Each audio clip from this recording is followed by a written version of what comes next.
Greetings and welcome to Hexed Encountered. I'm Joe. In this video, we will be doing some gameplay of the game Guns of August. This is from Worthington Publishing, and I did a first look at this game not too long ago. It is designed by John Gorkowski and Grant Wylie, and is actually a deluxe version of a game originally published in 2010. This covers the first few months of the First World War in France and Belgium, and we're going to do some gameplay so you can see how it works, what it looks like, all that good stuff. What you see here is the majority of the map. It is not the entirety. The turn track and the northern edge up above here. The turn track is up in this area. That is offshot, as is the very bottom. What I will likely do is zoom in some so you can get a better look at everything, but in general it's this is as close to a full map shot as we can get without zooming out so far that we would probably lose a lot of detail, which I would prefer not to do. Let us talk about how the game works. It's pretty straightforward. We have a 27 turn game, each representing 3 days. The first turn will be August 3rd of 1914. The game uses chit pulls. So you pull you put all your chits in a cup at the start of the turn, and then in the chit pull phase, you are going to pull out a chit, and that will tell you which army is activated. So all the units of an activated army, including the HQ, can each move and attack once each. Okay, so you can do, but you have to finish all your movement before you do combat. Okay, so there are some things that we'll get into as we go along. The game is actually relatively straightforward. It's not overly complex or difficult, and we will be playing, I guess we'll just start with as if we're playing basically the campaign game and go from there, and that will make it a little bit hopefully more interesting for everybody. Basically see how everything works. It's very straightforward. You have the turn sequence is a replacement and reinforcement phase. Then we have our chit pulls, German activation consisting of movement and combat, Allied activation consisting of movement and combat. And that's pretty much it. Okay, so what I'm showing you here is the top of the map, essentially. Right? This is our turn track over here. We're on turn 1, which you can see says August 3rd through 5th. It does have an asterisk next to it. You have game turn stipulations that are here on the map. They're not visible to you, but for turn 1, it says each side can activate only 1 infantry, not HQ, and 1 cavalry unit. So that's 1 unit per side. Very little action will occur in turn 1. So from the German standpoint, I guess it really depends on what chit you draw. And I believe you can probably say that if I pull the core that I don't want to activate, because the Germans have cores all the way down basically to, like Switzerland, and as far north as Belgium, I may not want to invade Belgium on the first turn. That unlocks the British, who are off to the west, sitting near Calais. And, these are the Belgian forces right here. That's the entirety of their army. They don't have a lot. So they would probably be more of a speed bump. They do have their fortresses, of course. We've got one here and here. And I think Antwerp as well, yes, is a fortress. So, but their armies are weak. And of course, the Germans are pretty strong here with their armies. This is the first army up here. Then you've got the second army. Color coding tells you who they are. Third army is green. Then you have fourth army yellow, so you're kind of heading down to the south, and the rest of them you can't see because they are south of where the shot is right now. So again, for turn 1, we can only activate 1 infantry and 1 cavalry unit, and we cannot activate a headquarters. In turn 2, it becomes 3 units of any type. Turn 3 is 4, and then in turn 4, basically the rest of the game you can activate any number of units, because by then everybody was fully mobilized and the war was really underway. So these first 4 turns here simulate that kind of 2-week-ish run up to full mobilization taking effect on both sides' armies. So having said that, I'm going to take my army chits and I will show them to you so you can see what they look like. They're pretty standard, right? So here is First Army. Then we have Second Army, and it goes all the way through, and you can see the color coding. Third Army is green, like I said. Fourth Army is yellow. The Fifth Army is is black. I was going to say kind of brown, but that's actually the Sixth Army. And the Seventh Army is purple. So they're going to go in a cup. And for the Allies, we have the French, the Belgians, and the British. Of course, the Belgians don't get activated until the Germans invade. And so here we have First Army, Second Army, etc., Third, Fourth, and Fifth. And you can't actually see any French forces here. They are just south of the forest here, which I believe is the Ardennes, maybe? It might be. I'm not 100% certain on that.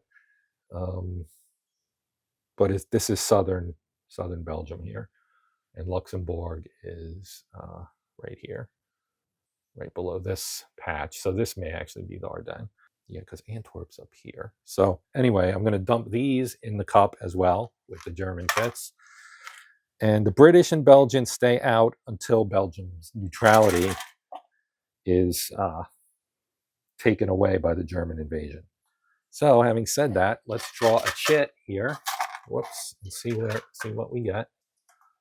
So we get the French Fifth Army. So the French Fifth Army is along the border with Belgium, and so they probably will not move. Why waste our one activation? I'm going to save that for when we get something maybe down south where they can push towards Germany. That would seem to be a more effective strategy, at least right now. Our initial deployments, and you'll get to see all of these because they're not going to really move this turn. Now we have the German Sixth Army. So the Sixth Army is actually one that I think I will move. So let me reset my shot so you can see how this works. Okay, so right here, these black, so this area right here. So we're obviously, this is Metz right here. And so Alsace-Lorraine, I think I said in the first look video was French. At this time it was not. It was German because the Germans had taken it as part of the Franco-Prussian War. I forgot about that. So here's Metz, and we have French forces sitting right here outside of Metz. The border is this dashed line here. And this red group here, that is the... what army is this? It's very small for me to read at that distance. This is the Third Army under Ruffey, and their headquarters is in Verdun. So since we have the Sixth Army, now we can activate it. And so you do movement first, and again, we're limited to 1 infantry and 1 cavalry. So essentially 2 units that we can activate. Now, our cavalry is sitting right here.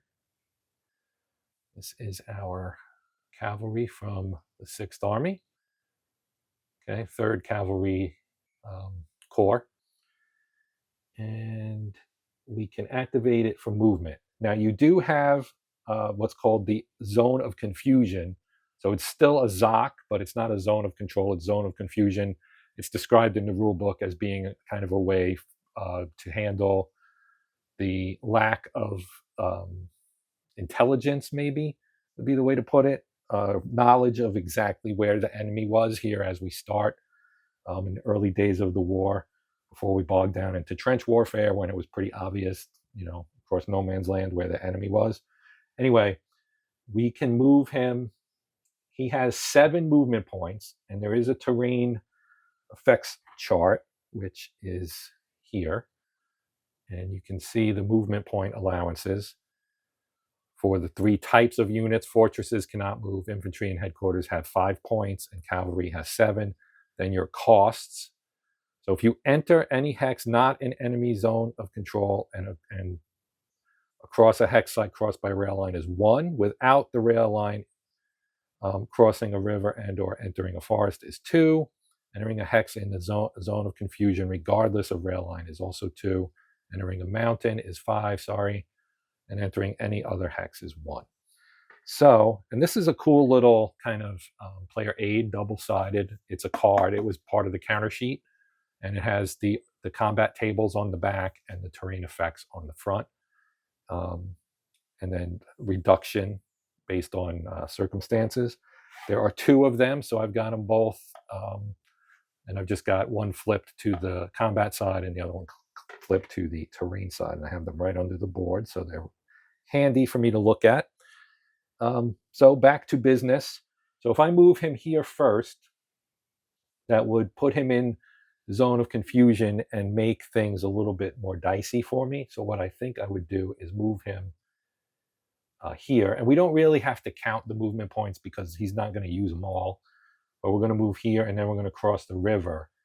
And once we do that, we are in the zone of confusion of both this stack and that unit, which is what I wanted, because my plan is to attack this with my next action. So once you activate an army, you get to move and attack. Yeah, so you get to move and attack. It's not a one or other kind of thing. So having moved, we can now attack. Okay, so there are 2 phases to attacks or combat, the artillery phase and the rifle phase, and we have tables for both. Okay, it's odds based, and you have only 1 defending hex. In this case, that's this guy right here, who is a 3-4 for his combat factors. And then the Germans, the one that's in a color, so brown and red in this case, the brown is the artillery fire factor, and the black number for the Germans and the white for the French, that is the rifle number. So if we pick this stack up, we have these guys. This is the Bavarians, yes, yeah. So they have a 2. These guys, the print is very small, hard for me to read. I can see it better on camera. 2nd Bavarian Corps, and this one is, so we have the Bavarians attacking basically. So we have 5, and 2 is 7, attacking 3. And then we add 1 for the cavalry, which doesn't really impact here because it's only a 1 and it doesn't actually change the value. So as I said, the artillery score is the first number, rifle score is the second number. So with a we have 5, 5, 2 is 12. It's 5, 5, 2, that's 12. 13 to 3 is still going to be a 4 to 1. So if we look at our table here, here's 4 to 1. We're going to roll and see what we get. So let me get my die out and see if we can put this in a place where we might be able to see it. We got a 2. 2. So 4 to 1, 2 is an S. So S is suppressed. All defending units are suppressed. Okay, so having done that, now we go to the rifle step, and we have a 4, a 3, and a 4. So that's 11. I'm looking at the wrong stack. It's a 3, 4, 4. So that's still 11, because it's the same basic composition here. And 3 more from the cavalry makes it a 14. 14 to 4 is 3 to 1. But because they are suppressed, we get a 1 column shift to the right here. So we're going to be in the 4 to 1 column. Okay. Now the E here does not mean eliminated. It means exhausted. So you can see down here, no effect. E, one side, 1 unit of the affected side, and it's attacker defender. And then you have a 1 is a lose 1 step, 2 is lose 2 steps. So we're going to roll again. And we got a 3, and a 3 in the 4 to 1 is E and 1. So that means the Germans become exhausted, and the French lose a step. So I'm going to put an E marker, which looks like this. Okay, that halves their factors, right? They're the same on both sides. So they get that, and the cavalry gets it as well. And then the French unit gets reduced. So we flip it over from 3-4 to 1-2. Okay, but no retreats happened. German cavalry did move into French territory. Nobody's neutrality has been violated yet. And so we'll go back to chit draw now and we'll find a French unit, hopefully. This is German. They can't do anything. We'll discard that. Next. Whoops. We got the black French, which is the second army, and that is right here. So I don't even have to reset my shot, and these guys can move some. We can move some of them. Now, this one will be a little bit more interesting. We do have a river. And if we move this guy and this guy, that would give us 8. So we'd be 2-1 rifle and 3-1 artillery. So let's just do, we can only move 1 though. And do they have cavalry? I don't think these guys have cavalry.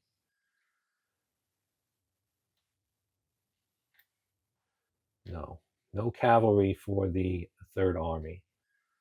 So they can move 1 unit if they want to.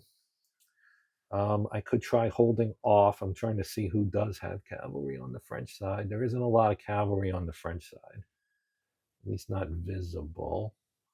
Maybe we move but don't attack. That might be a better idea. So let's move him up here, and we'll move this guy here, and we'll move this guy here. A lot of this is simply to kind of freeze the Germans in place.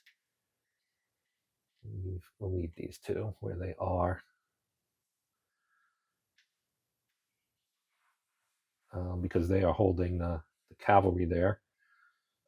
Well, I shouldn't say holding them in place because that's not really what it does, but it does have kind of an impact on them. As far as anything else, I think we'll stand pat, although we may want to move this up because of the HQ distance. Let me remove this so you can see a little bit better. You need to be within 3 hexes of a rail line or your HQ to be in supply. So this cavalry here that we just moved in, he's 1, 2, 3 from his HQ, so he's fine. They are sitting on a rail line and also within 2 of their HQ, so they're fine as well. From the French standpoint, our HQ here for the army is down here. And 1, 2, 3, 4, and 1, 2, 3, 4. These 2 are now out, and so is this guy. 1, 2, 3. They're all 4. So if I move him, I can't move him. That's right. I forgot about that. That might not have been a good move, but we'll leave it for now. Because you can't move it. You can't move an HQ. So I may have made my first tactical mistake. Anyway, that is going to end turn 1. So we're going to move on to turn 2. Before we do that, you may wonder why when this guy got suppressed, we didn't have a marker for that. And the answer to that is that effect lasts only for the battle. So you only have to remember if your defending hex is suppressed in terms of the current combat. Once that combat is over, the effect does not linger. As far as exhaustion, at the end of the turn, exhausted units recover and shed their E counters unless they're in an enemy ZOC, in which case they retain their exhaustion. So because they are adjacent to this guy, they have to keep that until such time as they can be driven out of there somehow, or the French move, or whatever it may be to kind of remove that restriction. So now we go to turn 2. And for turn 2, each side can activate no more than 3 units of any type. All right, so I am going to put chits back in the cup. Ones that were pulled back in the cup. And turn it up. And we'll draw. Let me move the turn marker, which is up at the top. We are now on the August 6th to 8 turn. So let's draw a chit. And we get the German Fourth Army, which is right here. So slightly above where the shot is. I will... Is it worth it to violate the neutrality of Luxembourg right now? Or should we wait? Luxembourg will not trigger the British, but it would trigger... It won't trigger the British. It won't trigger anything, I guess. So I should probably just take it. Luxembourg has no army. But it also three units. I mean, I guess it would let me move up to where I can be positioned for the attack into Belgium. So I think I will use this. So we're going to use the Fourth Army here. I'm going to reset the shot so you can see what I'm about to do. Okay, our Third Army is right here. And its HQ is right here. It has an A. So all of the setup, I didn't go over setup very much, but you see there's an A on this counter. This HQ counter there under Albrecht has an A on it, and there's an A here on the map. That's where that gets set up. The units get set up within 3 hexes of their HQ. So 1, 2, 3. That's why this guy is hanging out at the bottom, right? So they can move now to cross the river. Okay, so we're going to cross a river without the benefit of a rail line. Crossing a river or entering a forest will cost 2 movement points. Infantry has 5. So if we cross the river here into Luxembourg, that's 2. Now he has 3 more. So we can move him here, and we'll stop. I don't want to... I could violate Belgian neutrality right now, but I'm not going to. I'm going to hold off on that. So that's 1 unit. Now I'll move this other 5, 4 here. So that would be 2. Now he's on a rail line, so it's going to cost 1. That would be 3. And then 4. And he's in the forest now. Then we have another 5, 4 right here that we're going to move as well. So he's going to go 2, 4.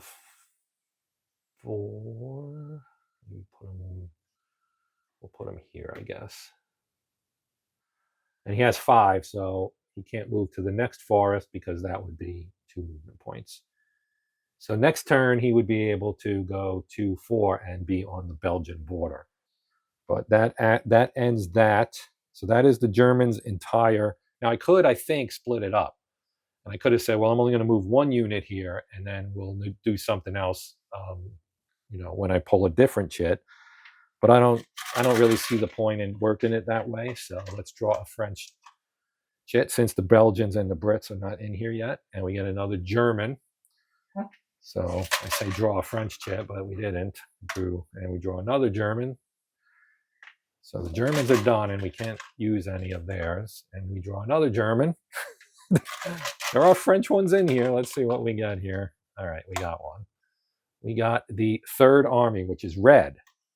And these guys are right here. So they can now take advantage of our exhausted German friends down here. So let me move the shot again. So before we get into the actual attack, there is this counter right here, OAO, which is offensive outrance, I think. Basically, it boils down to this is the French doctrine at the start of the war not being particularly effective. So the way it works is you roll 2 dice, 2d6, before the turn, and get a number, and that number has to be less than or equal to the number of cumulative attacks that the French have made. So this being the first attack, that number is 0. So I'm not even going to roll because it doesn't matter. And it's now going to be on 1. And there's a records track at the far right of the map, which is off shot right now, but I'm just letting you know where it is. You can actually see the RE of it right here. It runs up this way, and 1 is up top, close to the turn track, which is right above it. All right. So now we, as the French, have to look at what we've got here and decide what we want to do. Now, the French army at this point, there's a lot of 1-1 units here, which don't give you a whole lot in terms of firepower. You do have a frontline unit, what I would call a frontline unit here. These are brigades, by the way, not divisions. I'm sorry, divisions, not corps. This is a corps. These are divisions. They have the two X's on there, as you can see right there. This is the 55th Division of the 3rd Army.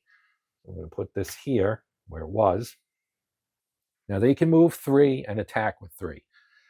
So what we could do is we can move these guys. We can move one of these in here or both of them in there, because the stacking rules would stipulate that you can hold up to 9 X's. This guy, being a corps, has 3. So 4, 5, 6, 7, we'd be good. We could actually move a third one in there as well if we want to. But only 3 would be able to attack, and we would probably want his rifle score because it's a 2. These guys are going to get halved. So we would just need to pick which one of them we want to attack. I would lean towards the cavalry because it's thinner and probably a little bit more easily broken. So what we're going to do, and this is maybe why doing this was also dumb. And again, this is my first go at this, and I'm not overly thinking all the moves. I'm trying to show things and so on. So I am going to make mistakes. Hopefully not rules mistakes, although probably some of those as well. But I'm going to move this guy in here first. And we'll move this guy in here too. And then I'm even going to move in a third. So that gives us 9 total. And our artillery firepower is a 4. No, I'm sorry, it's a 3. One of these cannot be, actually, we won't do that because one of those can't even be used in the attack. So we've got 3 against, I think, 1 or 0. I think it's 1 for this, for these purposes. It's 1, even though it's a half. And my big fingers are killing me again. I do have tweezers somewhere, and maybe I should actually try to use them with this.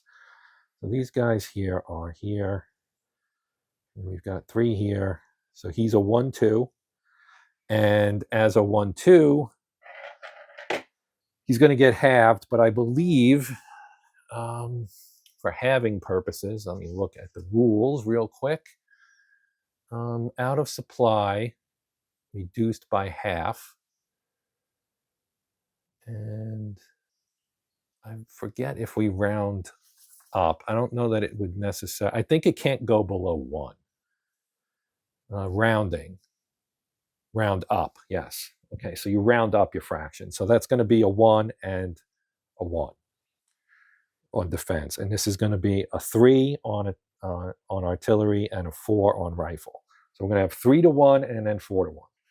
So let me get my dice, my die. We'll put that right there. We'll roll. And that's a 6. That's a big number and a good number. So 6 at 3 to 1 on artillery is suppressed. So that's a good number, 3 to 1. Now, because they're suppressed, they're going to get a column shift to the right on the rifle attack, which is at 4 to 1 to begin with. And that's a 3. A 4 to 1 with a 3 is exhausted and 1 step loss. Okay, so exhausted for the attacker, and we reduce our cavalry. He's now a 0-1. That stays on there. And then these guys become exhausted. So we have to slap an E on them. Like so. And that would complete turn 2. Now again, they're all adjacent to each other, so the E's remain. We move to turn 3. Now our turn 3 restrictions is 4 units of any type. So I'm going to put my chits back. We had several because we kept pulling German chits there. And let's see what we get this time. We get the German First Army, which is up north, Belgium. I still might hold off. Yeah. I mean, it's not like the British are going to get activated necessarily. So, you know what? Let's do it. Let's move. We can only move 4, but we can travel pretty easily, I think, and get up close to Liege, which is up top here. So let's do that. We're going to activate the first army for the Germans. Let me reset my shot. Okay, so they are all the way up here at the top of the map. Let me move this down a little bit here. Just move the map a little so it's in shot better.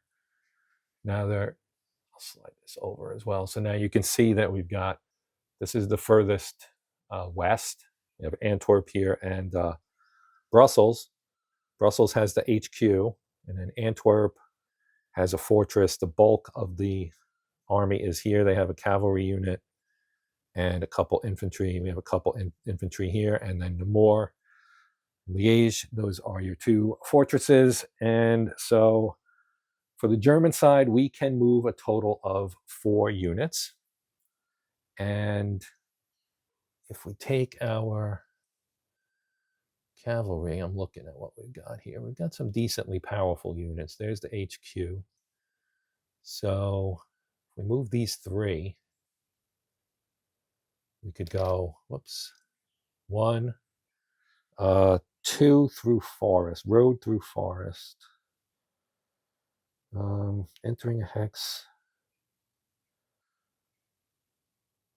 Yeah, that's still 1. So they go 1, 2, 3, and then they would be in a zone of, so that would actually cost 2, so that would be 4, I guess. 1, 2, 4. And since they only have 5, now this is a core, so it's 3 for stacking.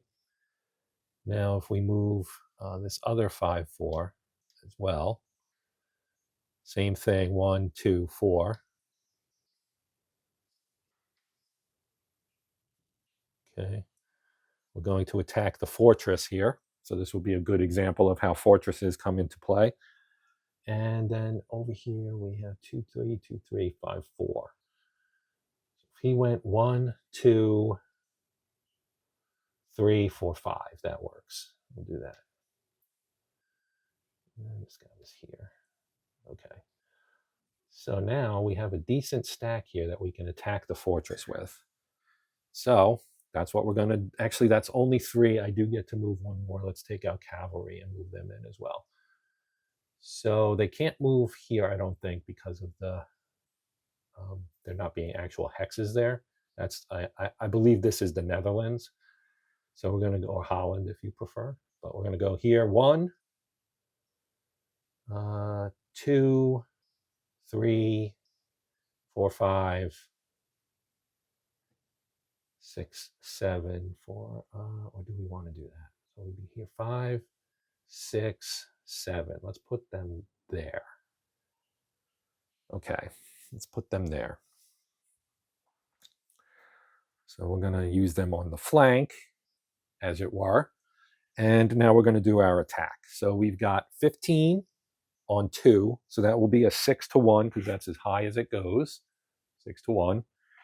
So we're guaranteed at least a suppression. So let me move this up so you can see it. It's a 1, which does give us a suppression. So the fortress is suppressed. Now, in terms of fortresses, let me just check the rules real quick. Make sure I'm doing this right. Fortresses are units with 2 steps that cannot move. Each fortress has the following scores. Full strength is 2-2, reduced is 1-1. It cannot attack. Can be attacked with the following modifications. They're immune to results inflicted on the artillery table, but the units in the fortress are not, so they are not suppressed. Should such a result be applied to a fortress for lack of other targets in the hex, ignore it. Black fortresses only can be bombarded by heavy exponential artillery scores. To do this, during the artillery step of a battle, a unit with heavy artillery declares the fortress as its target and rolls 1 die. So you may wonder what designates heavy artillery. That is actually a function of an HQ, and in this case, Our HQ does not have it, so we don't have to worry about that. So basically there is no effect of the artillery here on this particular battle, and we just roll our rifle scores. Now again, there are 2. We are a 12, so again it's going to be 6-1. There's just no 1 column shift, which wouldn't have applied anyway. We got a 1 again. So that's the worst result you can get. Higher is always better. You can see a 3, a 4, 5, or 6 would have eliminated the fortress, and we roll a 1. So that is, again, going to be an E1. So our Germans get exhausted, and the fortress gets flipped. It's reduced. Okay. Now we'll put 2 more E's out here. Now, one thing to note is a corps exerts ZOC. Divisions and fortresses do not, because they're not corps. Another thing we can do with these black fortresses is you can besiege them, and we may talk about that here. But the main reason I brought up the first part was because these E's are going to come off and they'll be able to attack them again next turn. So I don't know that we'd actually besiege them. Maybe we can do that when we get to the more. But for now, they are done. So let me draw and see if we can get a French unit, and that's another German. The French are reluctant to come out. There's another German.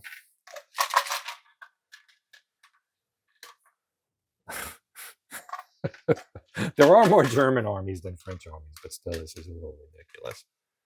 Finally, we get the first army. The first army is the White Army. They are down in the lightly defended mountainous area of kind of central France around Epinal. So let me reset my shot, because we are going to use these guys and we're going to push into Germany. We need to make the Germans defend as well as just simply, sitting back and being on the defensive. This will also give us maybe an opportunity to actually, well, I don't know that we'll come in range of the Germans. The Germans are a little spread out. We probably won't necessarily get, well, maybe we will. Let me move the shot and you can see what I'm looking at. All right, here's our first army. Pretty large in terms of number of units. You can see the Germans are a little thin here, right? The Purple Army is their 7th Army, I think. Yeah, 7th Army.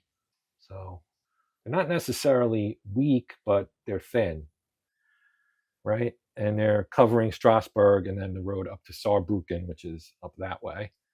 So we do have some forest here, right? And there are also some mountains along in here. So that's going to have an impact as well. So 4 units we can activate. So let's activate this guy right here. And if he moves down, he enters one with a railroad in it. So that would be 1. Then 2. Then 3. And to move here would cost 2. So we will move him here. And now he's crossed into Germany. This is still forest, not mountain. And he's next to that guy. Now, can we get 2 more units up there? Maybe we can get this guy here. If we go up here, 1, 2, 3. He's not going to make it. That guy won't make it.